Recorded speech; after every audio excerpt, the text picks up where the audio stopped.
दूसरी बात ये कि अगर जिसको मीजल एक मरतबा हो जाता है या चिकन पर एक दफ़ा हो जाती है, वायरल डिजीज की खूबी भी है कि अगर ये वंस टाइम होती है सिर्फ ये, अगर एक मरतबा ये अटैक हो जाता है तो सेकंड टाइम ये नहीं होता, कंप्लीट एंटीबॉडी डेवलप हो जाती है और वो सेफ हो जाता है। अच्छा, लेकिन बेसिकली मीजल्स है क्या चीज़ और ये क्यों होती है हमारी बॉडी में? मीजल्स या ये चिकन पॉक्स ये क्यों हमारी बॉडी में हो रहे होते हैं, क्या वजह? मीजल असल में ये एक लैटिन वर्ड है, लैथानी एक वर्ड है ये, जिसका मतलब रैश का होता है, धाना।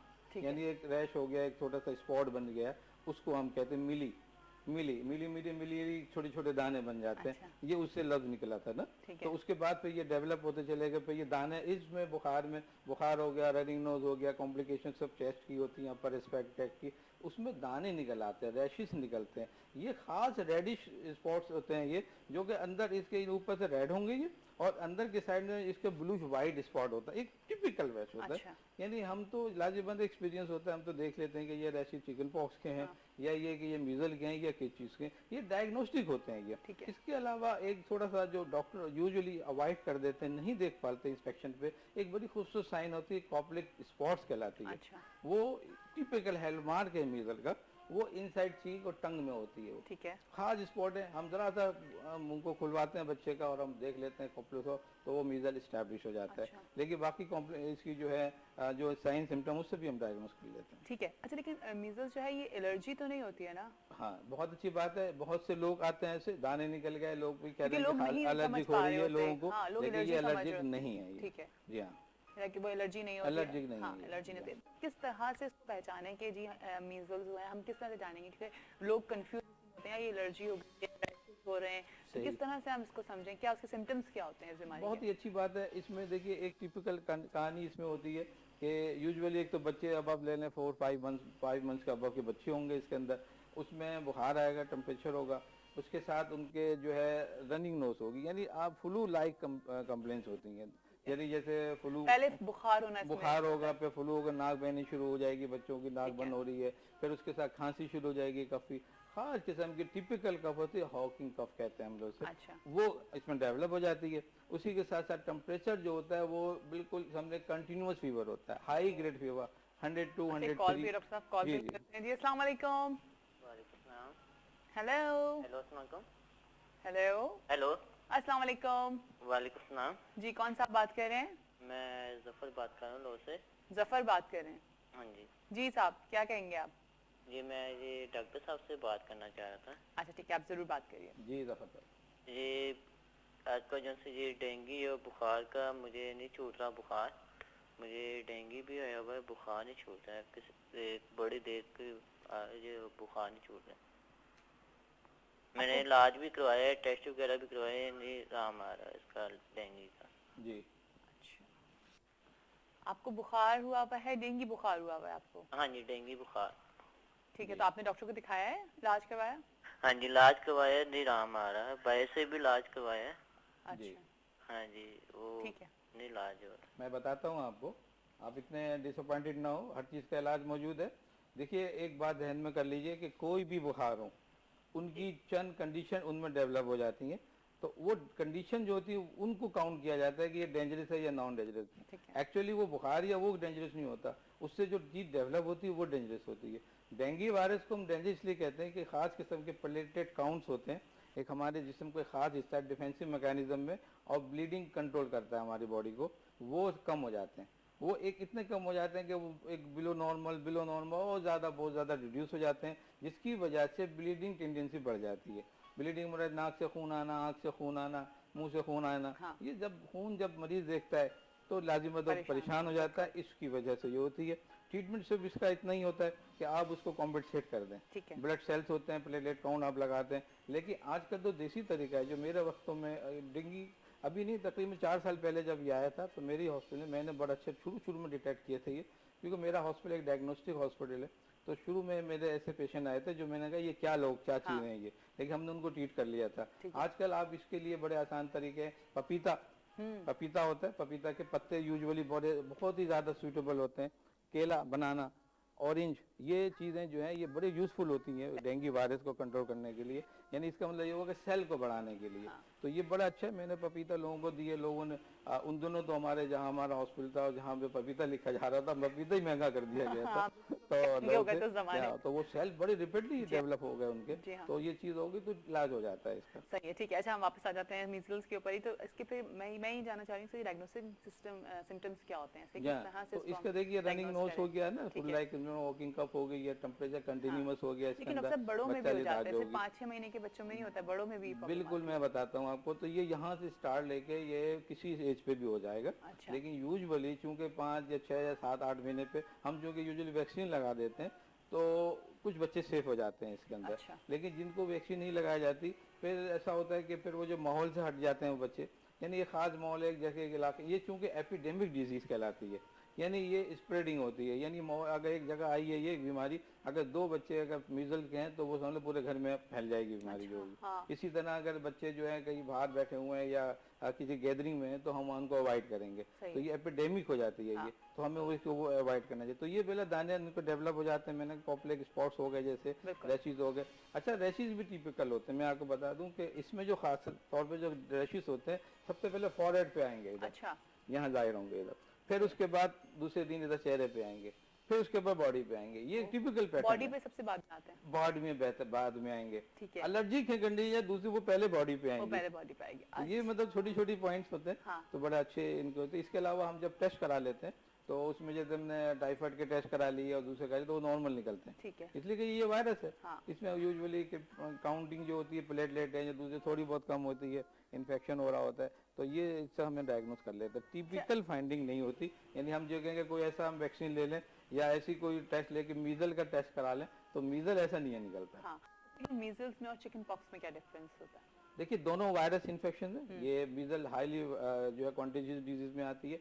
चिकन पॉक्स भी कंटेजियस डिजीज होती है, वो भी एक दूसरे के साथ फैलती है। वो चिकन कॉलरा एक अलग वायरस है, चिकन के नाम से होता है, वो अलग चिकन। तो वो एक जगह चिकन पॉक्स एक होती है, स्मॉल पॉक्स, वो एक अलग चीज है, लेकिन इससे मिलता जुलता ये वायरस होता है। इसमें भी स्पॉट्स बनते हैं। इसमें ये होता है कि इसकी जरा अलग डिजीज होती है। इसमें ब्लिस्टर बन जाएंगे, ब्लड, जिसमें पानी के एक तरह से बुलबुले से छोटे छोटे स्पॉट बनते हैं। तो वो जो पानी वाले जो होते हैं, जो पानी वाले होते हैं वो इन्फेक्टेड होते हैं। अच्छा। वो जो पानी जहाँ गिरेगा वो इन्फेक्शन स्प्रेड होगा। ठीक है। मीजल में इस पानी वाले ऐसे कोई रैशेस नहीं होते। सब में रेडिश होंगे, वो उसके बाद रिड्यूस हो जाएंगे।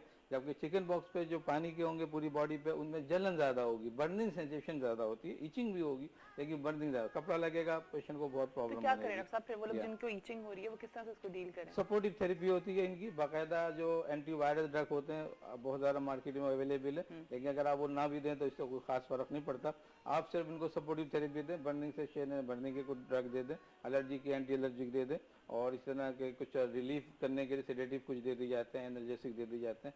ये होता है। यूजुअली इनमें एस्पिरिन नहीं दी जाती है। अच्छा, ठीक है। दोनों कंडीशन में एस्पिरिन नहीं देते हम लोग। अच्छा, हम थोड़ा सा ट्रीटमेंट के ऊपर आ जाते हैं। दोस्तों, किस तरह से हमें ट्रीट करना चाहिए? अच्छा, और साथ साथ मुझे ये बताएं कि जो लोग इसको नहीं ट्रीट करते सही तरीके से, जो इसको बिल्कुल ईजिली लेते हैं कि यार ये तो सबको होता है, सही, फिर उसके क्या साइड इफेक्ट्स होते हैं? देखिए, ये सबसे इम्पोर्टेंट बात है। एक तो ये होता है कि जब हम लोगों को ये बता देते हैं कि भाई इसका ये वायरस होता है, ये सेल्फ लिमिटेड डिजीज है, खुद ब खुद खत्म हो जाता है, तो बाद लोग इसका इलाज नहीं कराते। लेकिन इसका इलाज बहुत जरूरी है। इसकी वजह ये कि जब एक नाक प्रॉब्लम में आई, गला प्रॉब्लम में आया, इसी तरह सीना प्रॉब्लम में आया, तो यही बीमारियों में डेवलप हो जाता है। मीजल तो वायरस तो चला जाता है, लेकिन चूंकि रेजिस्टेंट बॉडी का इम्यूनिटी इतनी कम हो जाती है कि दूसरे वायरस या दूसरे जरासीम फौरन लग जाते हैं। तो लिहाजा मीजल से सबसे ज्यादा डेथ होती है। आज भी मीजल से सबसे ज्यादा डेथ होती है, आज भी डेथ होती है, कल भी थी, लेकिन पहले की निस्बत अब ज्यादा जो है वो इन पर कंट्रोल हो गया है। इसकी वजह की अवेयरनेस बढ़ गई है हमारी। लोग फौरन घरों के बच्चे फौरन डॉक्टरों के पास ले आते हैं, अवेयरनेस आ गई है, तो अब तो हम उसको कंट्रोल कर देते हैं। इसकी जो कॉम्प्लिकेशन है, 2 बड़ी कॉम्प्लिकेशन है मीजल्स की, एक नमूनिया, एक मेनिंजाइटिस है, यानी गर्दन तोड़ बुखार।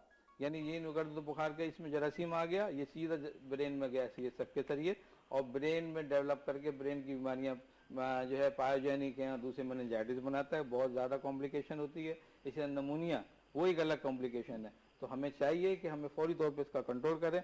अगर मीजल के रैशी खत्म हो गए और बुखार वगैरह कुछ नहीं है, खांसी आज तक खत्म हो रही है, तो ये नॉर्मल की तरफ जा रहा है।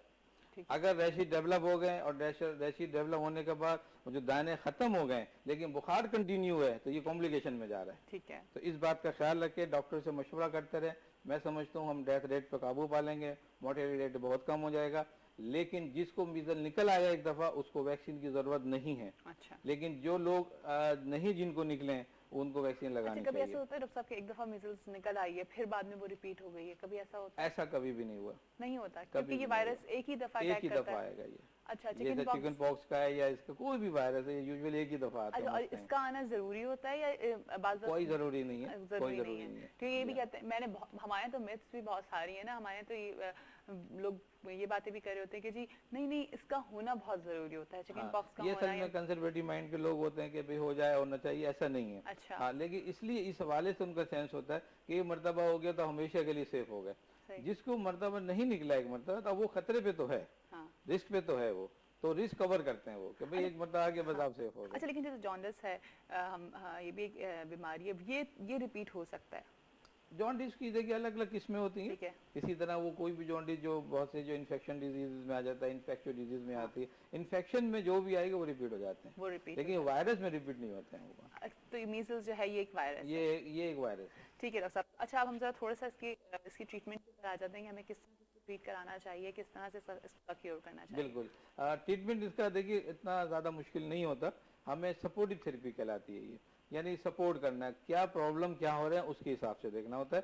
जैसे फट के बुखार है तो आपने उसके हिसाब से एंटीबायोटिक दे दी, कोई ड्रग दे दी, ब्रूफेन है या कोई और आपने खैर में ब्रांड नेम दे, तो कोई भी ऐसे ड्रग दे दी आपने ना। इसी तरह उसको जो है दाने हो रहे हैं, कुछ प्रॉब्लम हो, अगर वो मरीज कह रहा है कि भाई मुझे दाने पे ज्यादा खारिज है, थोड़ा बहुत आपने ट्यूब श्यूब दे दी, लेकिन अमूमन इनको नहीं लगाते कुछ भी। ये सारी बीमारी खुद खत्म होती है। और ये कितने दिन का पीरियड होता है इनका? बिल्कुल सही है, ये देखिए इसमें 3 से 4 दिन से लेके 12 दिन तक हो जाता है। 12 दिन तक? जी हाँ, इसमें 12 से 14 दिन भी होते हैं, लेकिन आप 3 डेज से आप ले लें, स्टार्ट ले लें, 3 to 4 डेज से लेके 14 डेज तक होता है ये। अच्छा। क्योंकि 3 से 4 दिन में रशीद ही होते हैं, फिर वो रशीद खत्म होंगे, उसके बाद जो होगा फिर वो सीने के चेस्ट प्रॉब्लम वो आस्ते आस्ते सेटल होते हैं। अच्छा, मीजल्स भी अलग अलग किस्म की होती है, यानी जैसे 3 दिन का बुखार करता हूँ उसको 3 डेज मीजल हो गया, 4 डे तो 4 डे मीजल हो गया, 7 डे मीजल हो गया। अच्छा। तो इस तरह के मुख्तलिफ किस्में निकलती हैं, तो वो उसी हिसाब से होता है। तो अब हमने क्योंकि 9 डेज मीजल भी हो गया तो लिहाजा हम 14 डेज तक आ गए,